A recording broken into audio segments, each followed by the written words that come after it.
আবার নিয়ে আসছি দুর্নীতি, অবৈধ কাজ, শাসকের বিরুদ্ধে হুমকির অভিযোগ, তাই গড়া যাচ্ছে না স্বাস্থ্যকেন্দ্র। ভয়ঙ্কর ব্যাপার।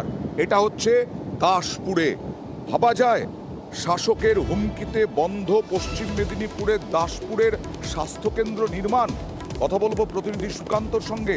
সুকান্ত, এই স্বাস্থ্যকেন্দ্র তো সরকারিভাবে হবে, সরকার করছে, সেখানে কারা হুমকি দিচ্ছে, কারা বাধা দিচ্ছে, কেন বাধা দিচ্ছে?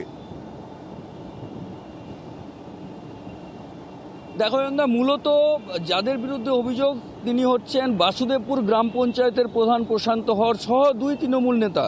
তারা নাকি এই নির্মাণকারী যে সংস্থা তারা কাজ করতে শুরু করেছিলেন তাদেরকে হুমকি দিয়েছেন যে কাজ করা যাবে না, এখানে কাজ বন্ধ করুন, না হলে মারধরও করা হবে বলে অভিযোগ। এবং সেই অভিযোগ লিখিতভাবে দায়ের করা হয়েছে দাসপুর 1 ব্লকের বিডিও অফিসে। এই বিষয়ে এলাকার মানুষ তারা চাইছেন যে দ্রুত তাদের এলাকায় স্বাস্থ্যকেন্দ্র তৈরি হোক। আর স্বাস্থ্যকেন্দ্র এমনিতেই বেশ কয়েক বছর পিছিয়ে গিয়েছে, অনেক বছর আগেই নাকি এই স্বাস্থ্যকেন্দ্র হওয়ার কথা ছিল। কিন্তু সুকান্ত, এই যে ভাইরাল হওয়া ছবি, যেটা হুমকি দেওয়া হচ্ছে বলে অভিযোগ হচ্ছে, সেটা একটু দেখাবো।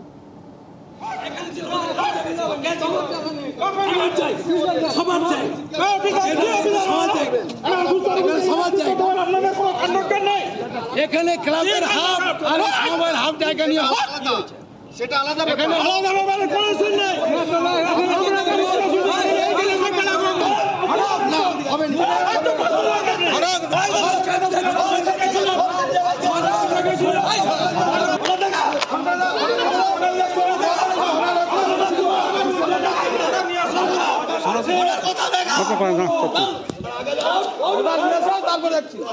যদি তোমাদের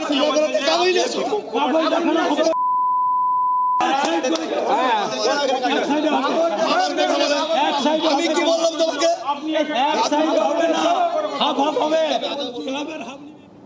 আচ্ছা সুকান্ত, এই যে প্রধান বা তৃণমূল নেতা, তাদের কি ক্ষতি হচ্ছে? কন্ট্রাক্টরকে কেন এরকম হুমকি দিচ্ছেন?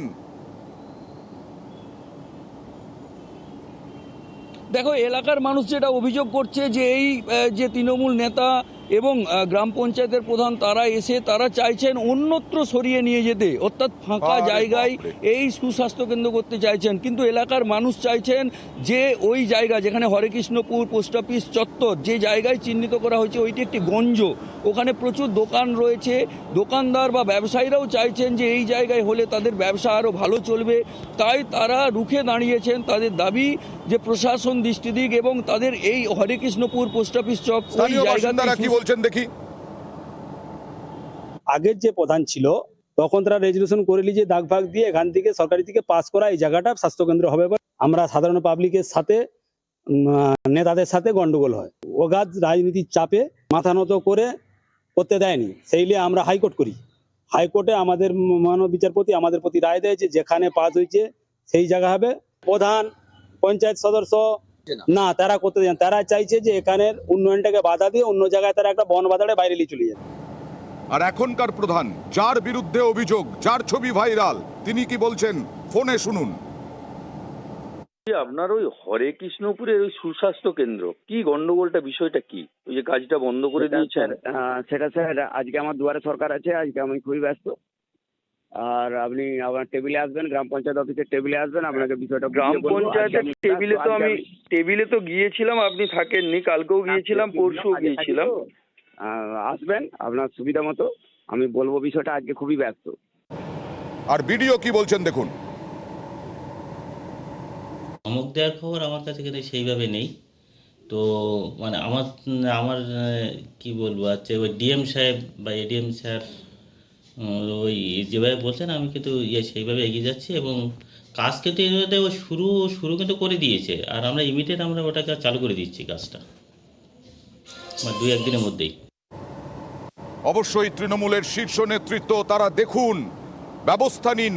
প্রধান বা তৃণমূল নেতা একটা স্বাস্থ্যকেন্দ্র এইভাবে আটকাতে পারেন? এবার চলে যাব ভাঙড়ে। আবার জলা জমি ভরাটের অভিযোগ এবং সেই অভিযোগে কাইজারের বিরুদ্ধে, কাইজারকে ঘিরে বিক্ষোভ ভাঙড়ে। কথা বলবো প্রতিনিধি কল্যাণের সঙ্গে। কল্যাণ, কাইজার তো একটু চাপেও ছিলেন, বিশেষ করে শওকত মোল্লা এবং আরাবুল ইসলামের চাপে। সেইখান থেকে কাইজারের বিরুদ্ধে এই অভিযোগটা কি রাজনৈতিক, নাকি গ্রামবাসীরা সত্যি সত্যি বলছেন জলাজমি ভরাট করেছেন কাইজার?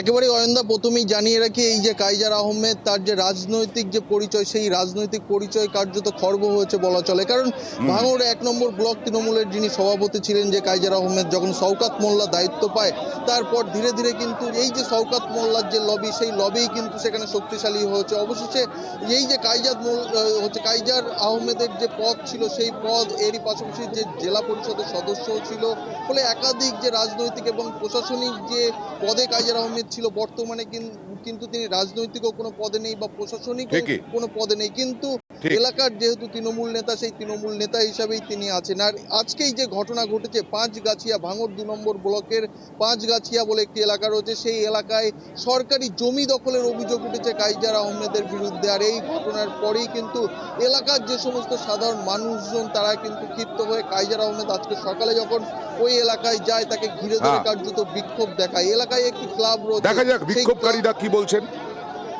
আমরা ছোটবেলা থেকে দেখে আসছি এই জায়গাটা একরকম ক্যানেল বা সেচ দপ্তরে।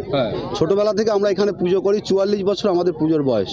এখানে আমরা বাচ্চারা আনন্দ করি। সেই জায়গাটা আমরা হঠাৎ দেখছি এখানে কোনো এক ব্যক্তি তারা গর্ত খুঁড়ছে, বাড়ি করার জন্য হোক, পাঁচিল করার জন্য হোক। যে এই জায়গাটা আমরা যেভাবে পুজো করে এসেছি এত বছর, সেটাই যেন আমরা পাই। আমরা অনলাইনে দেখতে পাচ্ছি কাইজার আহমেদ এবং যারা কিনছে তাদের নামে রেকর্ড আছে। আমরাও বুঝতে পারছি না কিভাবে।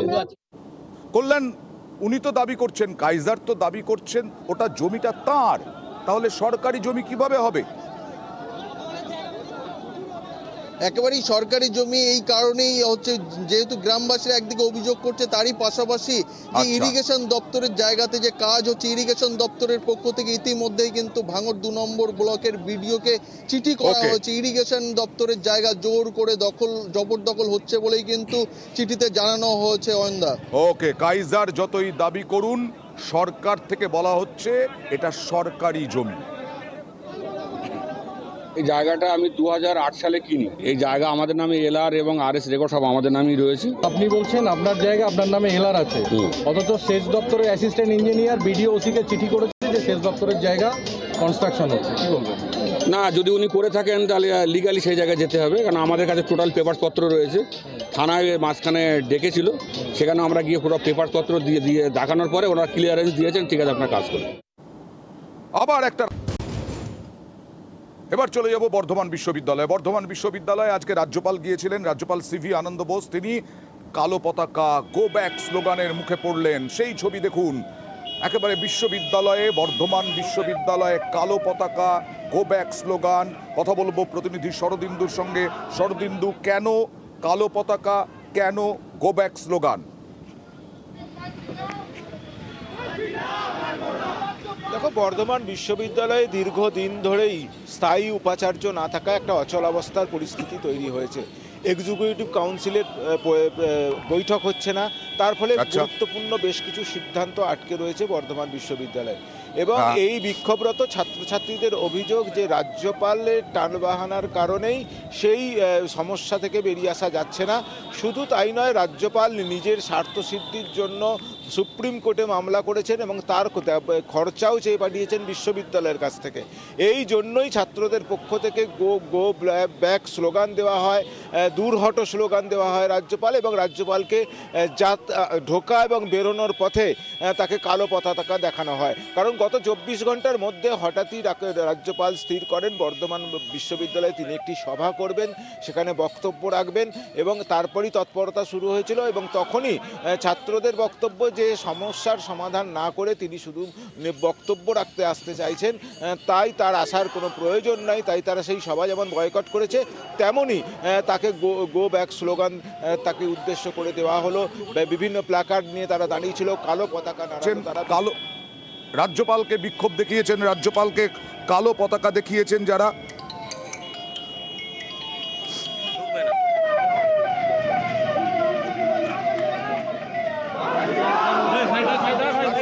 বিক্ষোভ দেখিয়েছেন, রাজ্যপালকে কালো পতাকা দেখিয়েছেন যারা, তারা কি বলছেন দেখুন।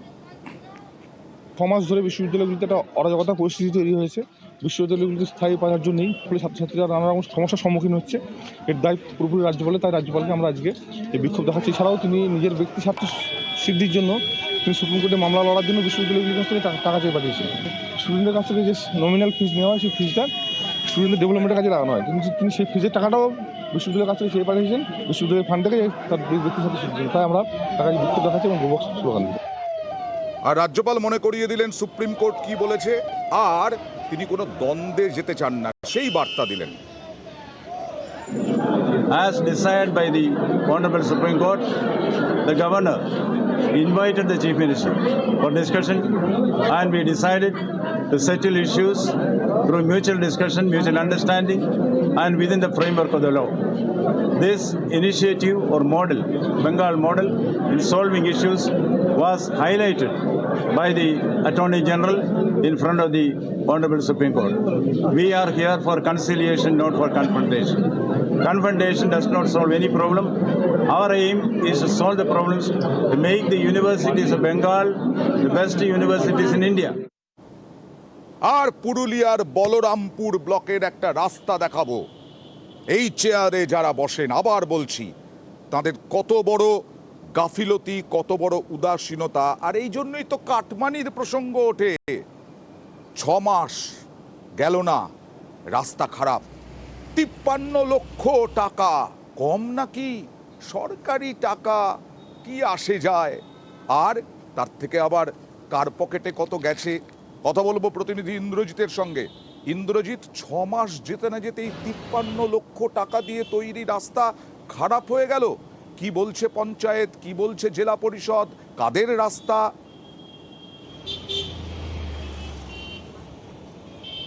দেখো আয়ন্দা, একেবারে তুমি ঠিক বলেছো। তার কারণ পথশ্রীর রাস্তা এবং জঙ্গলমহলের এই বলরামপুর ব্লকের বা বলরামপুর পঞ্চায়েত সমিতি এই রাস্তা তৈরি করে প্রায় 53 লক্ষ টাকা ব্যয়ে এই রাস্তা তৈরি হয়। তবে এই রাস্তা তৈরি 6 মাসের মধ্যে রাস্তার যা অবস্থা হয়েছে তা নিয়ে উঠছে প্রশ্ন। কঙ্কাল বেরিয়ে গেছে, জরাজীর্ণ হয়ে গেছে রাস্তা। এই 6 মাসের মধ্যেই রাস্তার এই অবস্থা হওয়ার কারণ যেটা সাধারণ মানুষ বলছে, স্থানীয় রাজনৈতিক মহল যেটা বলছে, একেবারে এখানে কাটমানি নেওয়া হয়েছে, নিম্নমানের সামগ্রী দেওয়া হয়েছে। এবং এই নিয়ে আমরা প্রশ্ন করেছিলাম পঞ্চায়েত সমিতির সভাপতির কাছে। তিনি পরিষ্কার জানিয়ে দিয়েছেন তিনি নতুন এসেছেন, জানেন না, ফলে তিনি বিষয়টি দেখবেন, ব্যবস্থা নেবেন। কন্ট্রাক্টরের সঙ্গে আমরা যোগাযোগ করতে পেরেছিলাম, কন্ট্রাক্টরকে তো দিতে হয়েছে নিশ্চয়ই, না দিলে তো তিনি এই রকম মানে নিম্নমানের সামগ্রী দিয়ে কাজ করবেন কি না কেন?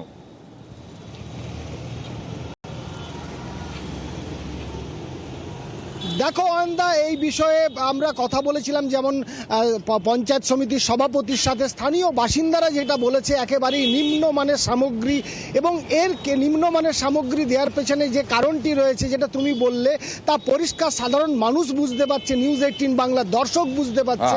এবং পথশ্রীর রাস্তার যে শ্রী হয়েছে, একেবারে কঙ্কাল বেরিয়ে গেছে, তা নিয়ে উঠছে প্রশ্ন। আসছি ইন্দ্রজিৎ, স্থানীয় বাসিন্দারা কি বলছেন দেখাবো। হ্যাঁ, রাস্তাটাতে মনে সব দিনের লোক যাতায়াত করেন, তো যাতায়াতে করলে একটু ভালো করলে ভালো হতো। এই যে দেখছেন আপনারা, এই রাস্তাগুলো তো উঠে যাচ্ছে, খালটাও ভেঙে যাচ্ছে। কতদিন আজ পর্যন্ত হয়নি, রাস্তাটা এইভাবে হচ্ছে, তাহলে দীর্ঘস্থায়ী চলবে না রাস্তাটা। গ্রামের মানুষ কি চাইছে এখানে? ভালো চাইছে, যেটা ভালো হয় সেটাই করবে। স্থানীয় বাসিন্দারা এরকম অভিযোগ করছেন, আর পঞ্চায়েত প্রধান তিনি বলছেন তিনি নতুন এসেছেন। দেখুন তো, আমি তো এই দায়িত্ব নেওয়ার আগে কি হয়েছে কি না অতটা তো আমি জানি না, কিন্তু আমি সেখানে গিয়ে সরজমিন দেখাশোনা করব, তারপরে কি অবস্থায় আছে বা কিভাবে আছে তখন আমি সেটার ব্যবস্থা নেব করার। ইন্দ্রজিৎ, এর আগেও নিশ্চয়ই তৃণমূলেরই প্রধান ছিলেন, তৃণমূলেরই পঞ্চায়েত ছিল। এই পঞ্চায়েত প্রধান কি তদন্ত করবেন, নাকি সেই সাহসটুকু নেই? আর সারাবেন কবে? আবার তো লক্ষ লক্ষ টাকা খরচ হবে আর পকেটে ঢুকবে। দেখো অয়নদা, একেবারে তুমি ঠিক বলেছো। এই পঞ্চায়েত সমিতি তৃণমূলের দখলেই ছিল, রাজ্যের শাসক দলের দখলেই ছিল। সেই সময় এই অভিযোগ যা উঠছে, নিম্নমানের সামগ্রী তৈরি হয়েছে। যদি আমি একটা অয়নদা পরিষ্কার কথা আমি বলতে চাই যে পুরুলিয়ার রাস্তাঘাট যথেষ্ট ভালো, খারাপ না। এক শ্রেণীর এই ধরনের অসাধু কন্ট্রাক্টর বা এক শ্রেণীর মানুষের জন্য বদনাম হচ্ছে, জেলার বদনাম হচ্ছে, প্রশাসনের বদনাম হচ্ছে, রাজ্য সরকারের বদনাম হচ্ছে। তার কারণ এই যে পুরুলিয়ার অযোধ্যা থেকে শুরু করে বিভিন্ন রাস্তা যথেষ্ট ভালো, কিন্তু কিছু মানুষ রাস্তা নিয়ে দুর্নীতি করছে, আর এই কারণেই স্থানীয় বাসিন্দারা আজ ক্ষোভ প্রকাশ করছে, সমস্যায় পড়ছে। কিছু মানুষ দুর্নীতি করছে একেবারে তৃণমূল স্তরে, স্থানীয় প্রশাসন তারা মদত দিচ্ছে, আর তার জন্য রাজ্য সরকারের মুখ পুড়ছে। আর তার জন্য বিজেপি, কংগ্রেস তারাও আক্রমণ করতে ছাড়ছে না প্রধানকে, মানে তৃণমূলকে। এটা টোটাল 90% টাকা ওরা খাই নিয়েছে, 90%। এটা দেখুন রাস্তা নয়, এটা কোন নদী ওঠে সেটা আপনার ভাবুন। কাঁসাই ন কুমারী ন এই হনুমাতার ড্যামের নদী, এটা রাস্তা। প্রায় 53 লাখ টাকার কাজ, প্রায় 3 লাখ টাকার কাজ করেছে। আপনারা দেখলেন তো, 50 লাখ টাকা পকেটে মারি দিয়েছে টিএমসির নেতা, ভিডিও। রাস্তাটা হয়েছে, কিন্তু রাস্তাটায় যে সমস্ত মাল মেটেরিয়াল লেগেছে সমস্ত নিম্নমানের, যেমন লোকাল বালি, সিমেন্ট, মানে থার্ড ক্লাস সিমেন্ট, গিটি, সেরকম মালতির যেমন পচা গিটি, সেই সমস্ত জিনিসগুলো ইউজ হয়েছে। যদিও সেই সময় প্রতিবাদ হয়েছিল, কিন্তু এখন প্রশাসন যেহেতু ঠিকাদারের পক্ষে, সেই ক্ষেত্রে বাকি থার্ড পার্টি লোকের কথা কোনো ধরনের কোনো গ্রাহ্যনীয় হয় নাই। একটা পার্ক দেখাবো, কি ভাবছেন? সুন্দর সাজানো গোছানো একটা পার্ক? নিশ্চয়ই, কারণ ঘাটালের একমাত্র পার্ক, এবং সেটা ইকো ট্যুরিজম পার্ক। এবং সেই পার্কে ঢুকতে গেলে 10 টাকার টিকিট কাটতে হয়। আর 10 টাকার টিকিট কেটে যখন পার্কে ঢোকেন, তখন দেখুন কি অবস্থা পার্কের। আগাছায় ভর্তি, আবর্জনায় ভর্তি, দোলনাগুলো ভেঙে গেছে। কথা বলবো প্রতিনিধি সুকান্তর সঙ্গে। সুকান্ত, এই অবস্থা কেন? কার আন্ডারে এটা? পঞ্চায়েতের আন্ডারে তো। কেন এইরকমভাবে পার্ক অবহেলিত? দেখো জেলা পরিষদ থেকে এই পার্ক গড়া হয়েছিল প্রায় 15 থেকে 16 বছর আগে, আর এর রক্ষণাবেক্ষণের দায়িত্ব ঘাটাল পঞ্চায়েত সমিতি। কিন্তু যে পর্যটকরা, তুমি যেমনটা জানাচ্ছিলে যে 10 টাকা টিকিট কেটে পার্কে ঢুকতে হয়, এবং ঢোকার পরে হতাশ হয়ে যান পর্যটকেরা, কারণ পার্কের জঙ্গল হয়ে রয়েছে পুরো এরিয়া। শুধু তাই নয়, গাছ উল্টে পড়ে রয়েছে, নাগরদোলা ছিঁড়ে পড়ে রয়েছে। এক কথায় পর্যটকরা বলছেন সামনে বড়দিন আসছে, আর এই ঘাটালের মানুষের একমাত্র পার্ক এই ঘাটাল ইকো ট্যুরিজম পার্ক। ফিরবে তাড়াতাড়ি, অনেক দূর। দেখেন না, আমরা এই বিষয়ে ঘাটাল পঞ্চায়েত সমিতির সহসভাপতির সাথে কথা বলেছিলাম। তিনি অবশ্য বলেছেন যে একটা আলোচনা হয়েছে 15 ফিনান্সের টাকা থেকে খুব তাড়াতাড়ি এই পার্কের, তার জন্য আলোচনা, তার জন্য 18 মাসে বছর। অদ্ভুত ব্যাপার, সত্যি অবাক লাগে। দেখুন পর্যটকরা কি বলছেন। বাচ্চা নিয়ে একদম আসার, ফ্যামিলি নিয়ে আসার জন্য একদমই বাজে পরিস্থিতি। একটু পরিষ্কার পরিচ্ছন্ন হলে বাচ্চারা আসে। ঘাটালের বুকে তো সেই রকম ঘোরার জায়গা কিছু নেই। পার্কটা একটু পরিষ্কার করা প্রয়োজন আছে। বন জঙ্গলে ভর্তি, প্রচন্ড সাপখোপের ভয়টা বেশি এখন। আর ওই পার্কের যে খেলনাগুলো, ওগুলো একটু সারানো দরকার। আর পঞ্চায়েত কি বলছে দেখুন। আমরা ওই অঞ্চলের প্রধান সাহেবকে বলেছি, উপপ্রধান সাহেবকে বলেছি, তারা কাল থেকেই লেবার লাগাবেন। ঝোপঝাড় জঙ্গল সেগুলো পরিষ্কার করা হবে, ড্রিঙ্কিং ওয়াটারের সাপ্লাই করা হবে। আমরা ভালো আর্কিটেক্টরকে ডেকে, অনেক আমাদের ল্যান্ড আছে, ভালো পার্কটাকে সুন্দরভাবে গড়ে তুলতে পারি। ফান্ডিংয়ের সমস্যার সংকটে আমরা মরছি, তবে আমরা আগামী দিনে এই পার্কটাকে যাতে একেবারে পর্যটকদের জন্য আকর্ষণীয় করে গড়ে তুলতে পারি, তার জন্য পঞ্চায়েত সমিতি সচেষ্ট থাকবে। এবার চলে যাব, দেখুন একটা চা বাগান। এই চা বাগানটা দখল করা ছিল, দখল মুক্ত করলো বন দফতর। এটা বন দফতরের জমি। 52 সাল থেকে একেবারে দখল, 52 একর জমি দখল মুক্ত করছে বন দফতর। 52 একর কম কথা নয়। 1934 সাল থেকে দখল ছিল। এটা হচ্ছে কার্শিয়াং বন দফতরের টুকরিয়া ঝাড় রেঞ্জের। কথা বলবো প্রতিনিধি বিশ্বজিতের সঙ্গে। বিশ্বজিৎ, এতদিন লাগলো কেন এটা দখল মুক্ত করতে? একেবারেই 1934 সাল অর্থাৎ স্বাধীনতার আগে থেকে কিন্তু এই জায়গাটি পাহাড় গুমিয়া চা বাগান তারা দখলে রেখেছিল। বিভিন্নভাবে এই বন দপ্তর অর্থাৎ টুকুরিয়া রেঞ্জ কাশিয়াং ডিভিশনে তারা বারবার সেই বন দপ্তর চা বাগান কর্তৃপক্ষকে নোটিশ জারি করেছিল যে তারা তাদের যে দখল জমি চা বাগান করে রেখেছে তা কিন্তু ছেড়ে দেয়। কোনোভাবে কর্ণপাত না করায় তারা যখন আদালতের দ্বারস্থ হয় শেষমেশ কিন্তু তারা সেই নির্দেশ নিয়ে এবং তাদের দখলের জমি তারা কিন্তু নিজেই নিল প্রায় 52 একর জমি। পরিকল্পনা শুধু রয়েছে এটাই এই বন নয়, দপ্তরের এই জমিকে ঘিরে, সংক্ষেপে জানতে চাইবো। দেখো দেখো দেখো বন দপ্তর সূত্রে জানা গিয়েছে যেহেতু এই এলাকাগুলি হাতির উপদ্রব খুব বেশি, হাতির উপদ্রবে বিভিন্ন লোকালয় ক্ষতিগ্রস্ত হয়, তাই এই এলাকায় যাতে আগামী দিনে সেখানে গাছ লাগিয়ে জঙ্গল করা যায় সেই উদ্যোগে কিন্তু প্রাণদের তাদের জমি ফিরিয়ে দিন, এটাই তো সব থেকে ভালো হবে। চা বাগানের ডেপুটি ম্যানেজার কি বলছেন দেখুন।